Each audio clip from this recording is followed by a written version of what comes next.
Alright, popular question is how does the locking system on my Hidden Blade design work?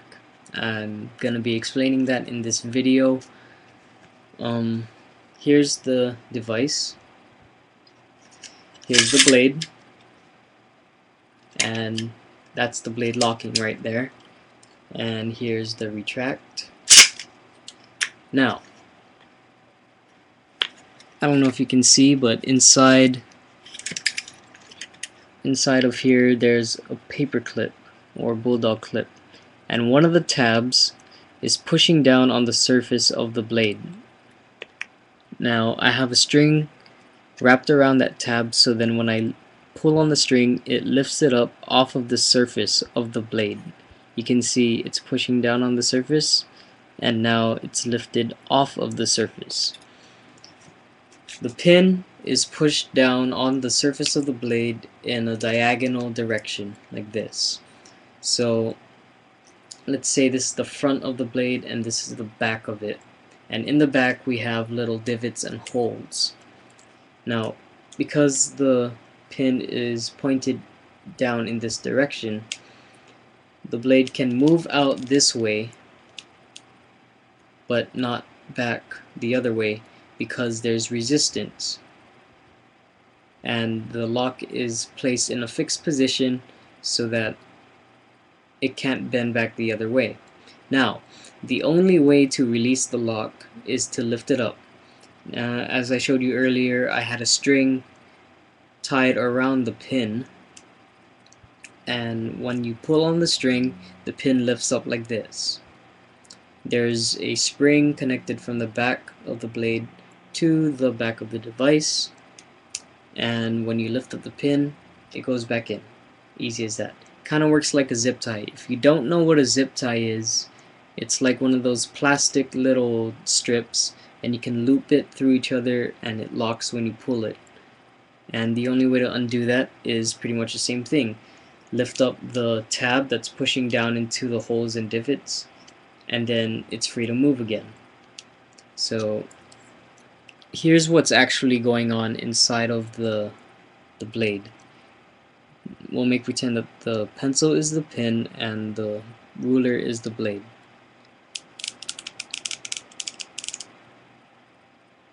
That's it retracting. No, that's it extending. My bad. And it can't move back in. You lift up the pin and then it can move back in.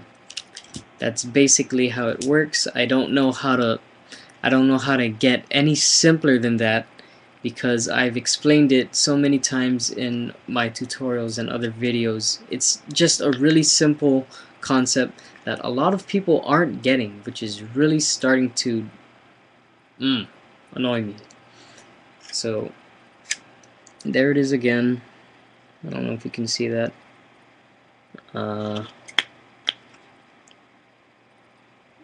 Pin is pushed down like that on the surface, lift it up, it's off the surface, let it go, and it pushes down on the surface again.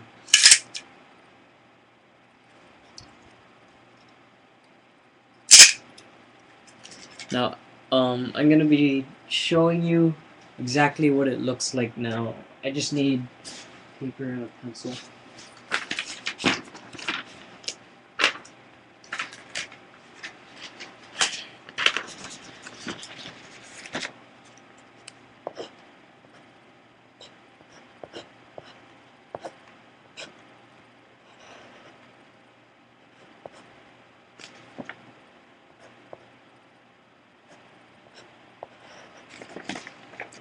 Here's something of what the bulldog clip kind of looks like. This is a not really straight view.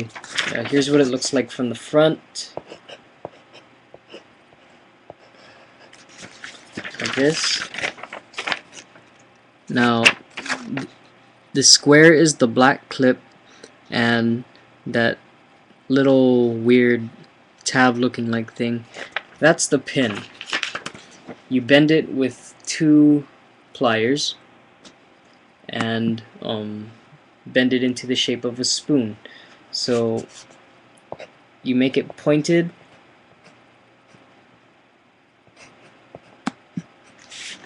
and it ends up looking something like this. See, now it went from round to pointed. Now that when it's pointed into a slim shape, you have to bend it into the shape of a spoon. It'll end up, hold on.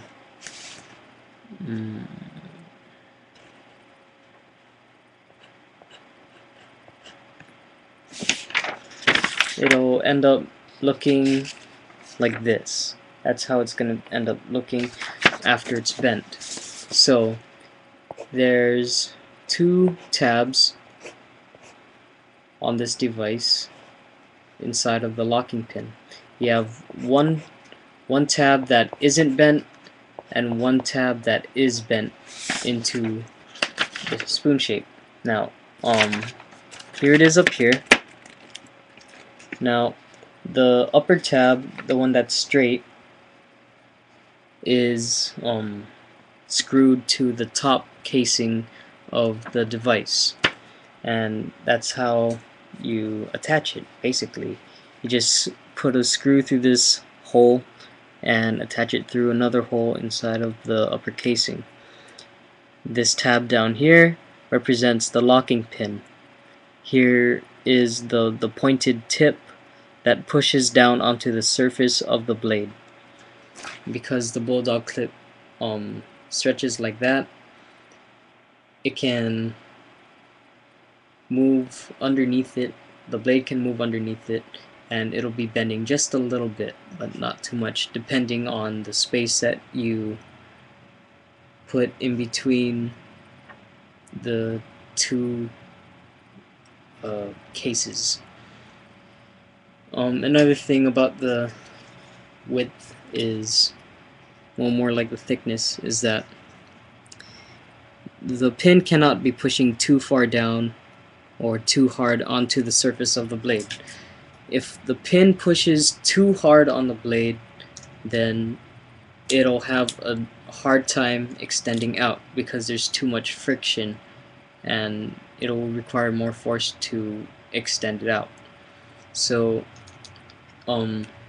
either the pin needs to be bent back a little bit more, or the spacing in between the 2 cases have to be extended out a little bit more, so then the pin is just resting lightly on top of the surface of the blade.